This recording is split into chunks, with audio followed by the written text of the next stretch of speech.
अस्सलाम वालेकुम dear viewers. पिछली वीडियो में हमने इंग तक पढ़ा था। आज हम पढ़ेंगे लाम से।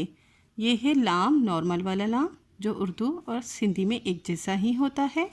ये है मीम, नॉर्मल वाला मीम, उर्दू वाला मीम, लेकिन उर्दू में इसकी शक्ल हम इस तरह से लिखते हैं और सिंधी में आप याद रखिएगा हम इस तरह से लिखते हैं, उसकी डंडी हटा देते हैं। ये है नून, नॉर्मल वाला नून जो सिंधी में होता है। ये है रून, इसको हम पढ़ेंगे रून। इसको जैसे नून वाव नून, नून साकिन नून की आवाज़ निकलती है, इसकी आवाज़ निकलेगी रे से, रे वाव नून, रून। ठीक है, ये किसी भी अल्फाज के स्टार्ट में नहीं होता, ये हमेशा अल्फाज के एंड में, ये बीच में होता है और ये उर्दू में नहीं है। इस तरह का निशान जहाँ लगा होता है मतलब ये उर्दू में नहीं है, ये सिर्फ़ और सिर्फ मौजूद है सिंधी में, सिंधी अल्फाज है। इसको हम पढ़ेंगे बेटा रून, रे वाव नून, रून। ठीक है, आहिस्ता आहिस्ता आ जाएगा आपको।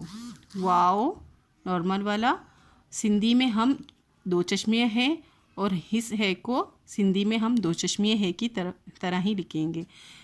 दो चश्मे हैं या गोल हैं, हमें जहाँ भी इनकी ज़रूरत पड़ेगी हम इस तरह से लिखेंगे। इसे पढ़ेंगे अमज़ो, अमज़ो।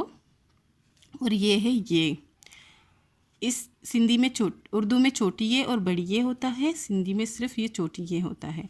अब इस है ये में और इस ये में क्या फ़र्क है? दोनों एक जैसे ही लिखे होते हैं, लेकिन अगर एक जैसे लिखते तो हम पहचान कैसे करते कि ये उर्दू में अल्फाज लिखा है या सिंधी में लिखा है? इसलिए इसके नीचे दो नुक्ते दे दिए गए हैं। दो नुक्ते उर्दू और सिंधी की पहचान है। आज हमारा सिंधी का कायदा कंप्लीट हो गया है, जो कि क्लास 3 की बुक में है। ज़रूरी नहीं है आप क्लास 3 के स्टूडेंट हो, आप वीडियो की हेल्प से किसी भी क्लास के स्टूडेंट हो, पढ़ने में आसानी आपको हो सकती है इस वीडियो को देख के। इंशाल्लाह उम्मीद करती हूँ आपको इतना तक समझ आ गया होगा। कल से हम चैप्टर नंबर 1 पढ़ेंगे।